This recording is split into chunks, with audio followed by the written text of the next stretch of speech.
여러분 안녕하십니까, 진성호입니다. 이낙연 전 대표로서는 이 대장동 의혹이 폭발하면 이재명 지사를 누르고 반전의 계기가 생길 수도 있다고 생각한 것 같습니다. 자, 어제 끝난 전북 경선 투표 결과 이낙연은 이재명에게 한 방 맞았습니다. 자, 하루 전만 하더라도 광주 전남 지역에서는 정말 큰 차이는 아니었지만 이낙연이 처음으로 1위를 했습니다. 고향인 전남 광주입니다. 자, 그러나 전북에서 다시 뒤집혔습니다. 호남 전체를 합산하면 이재명이 1위입니다. 이제 이재명 경기도지사는 사실상 민주당의 대선 후보가 다 된 것 같습니다. 물론 그동안 경천동잘 일이 벌어지면 또 모릅니다. 자, 지금 이낙연 전 대표의 마음은 굉장히 착잡할 겁니다. 어제는 김두관 의원이 전격 사퇴하는 일까지 있었습니다. 이재명을 지지하면서 말입니다. 이렇게 되니까 이낙연은 정말 거의 마지막 순간에 온 것 같은데, 오늘 CBS 라디오 생방송에서 일종의 방송사고까지는 아니지만 충격적인 일이 벌어졌습니다. 자, CBS 라디오 김현정의 뉴스쇼에 생방송 출연한 이낙연 전 대표, 김현정 앵커가 상당히 놀라운 질문을 던집니다. 자, 평소 이 자제력이 강한 것으로 잘 알려진 이낙연 전 대표도 감정이 무너지고 말았습니다. 상당히 격분했습니다. 오늘 CBS 라디오 생방송에서 무슨 일이 벌어졌을까요? 진성호의 직설 시작합니다. 방송에 앞서 아직 진성호 방송의 구독자가 아니신 분들은 붉은색 구독 버튼 눌러주십시오. 더 좋은 방송으로 보답하겠습니다. 자, 민주당 대통령 후보 경선이 한창 진행되면서 2명이 중도 사퇴했습니다. 원래 6명이었습니다. 그러다가 정세균 전 총리가 먼저 사퇴 선언을 했고, 이어서 김두관 의원도 사퇴했습니다. 이제 4명 남았습니다. 이재명, 이낙연, 추미애, 박용진. 이 4명은 끝까지 갈 것 같습니다. 그런데 김현정 앵커가 이낙연 전 대표에게 상당히 무리하다고까지 표현할 수 있긴 하지만 아무튼 도발하는 질문을 했습니다. 이낙연의 중도 사퇴 가능성을 물어본 겁니다. 이낙연 뚜껑이 열린 것 같습니다. 자, 오늘 중도 사퇴 의사를 묻는 질문에 그런 질문을 바로 하시나 미안하지 않으냐?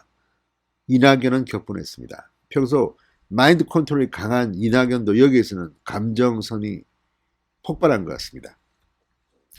자, 방금 전 이 이낙연 전 대표, 김현정 앵커가 이 정세균 후보에 이어서 김두관 후보까지 중도 사퇴를 했는데 혹시 사퇴에 대해 들으신 바는 없나 이렇게 묻자 무슨 수로 알겠는가 이렇게 답했습니다. 그러자 김현정 앵커가 최소한 이낙연 후보 의지에는 변함이 없다 이렇게 보면 되나 이렇게 묻자 이낙연 전 대표 그냥 완전히 발끈했습니다. 제가 봐도 열받을 것 같습니다.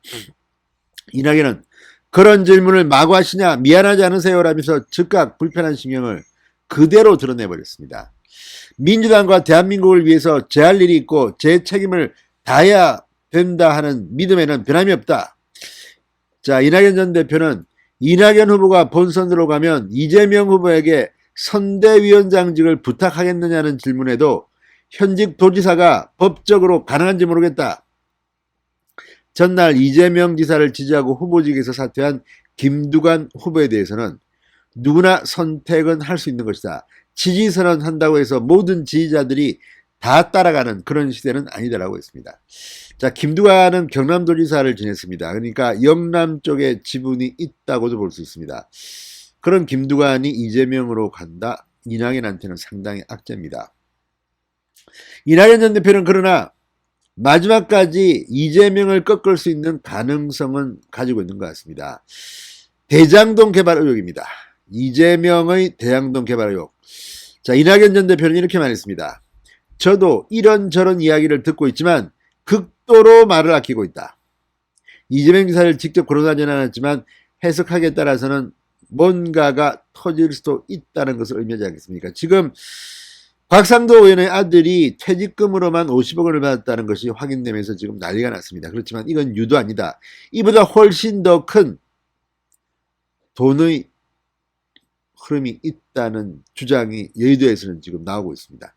자, 어쨌든 이게 폭발하면 이낙연이 이재명을 혹시 꺾을 수 있을 수도 있습니다. 이낙연 전 대표는 지금은 큰 그림 중에 코끼리라고 치면 코끼리 다리 귀도 나오고 하는 상황으로 언제일지 모르지만 코끼리 전체가 그려지지 않겠나 싶다. 이 후보가 그리는 큰 그림이 있나라는 질문에는 어렴풋하게나마 짐작을 한다. 저도 이런저런 얘기를 듣고 있지만 극도로 말을 아끼고 있다. 공영개발이라고 했지만 그 금액들이 너무 커서 우리가 해결해야 할 과제도 그만큼 커졌다. 피해를 호소하는 분도 나타나고 문제는 상당히 복잡해지고 있다. 대장동 의혹. 그렇지만 10월 10일까지 뭐가 터질까요? 10월 10일이 민주당 대통령 후보가 결정되는 날입니다. 아무튼 이낙연 후보가 오늘 중도 사태에 감정 컨트롤이 잘 안 되는 걸 보면서 이제 민주당의 대통령 후보 경선은 끝나고 있다는 생각이 듭니다. 이재명이 되면 어쩌면 더 쉬워질 수도 있습니다. 진성호의 직설이었습니다. 여러분 감사합니다.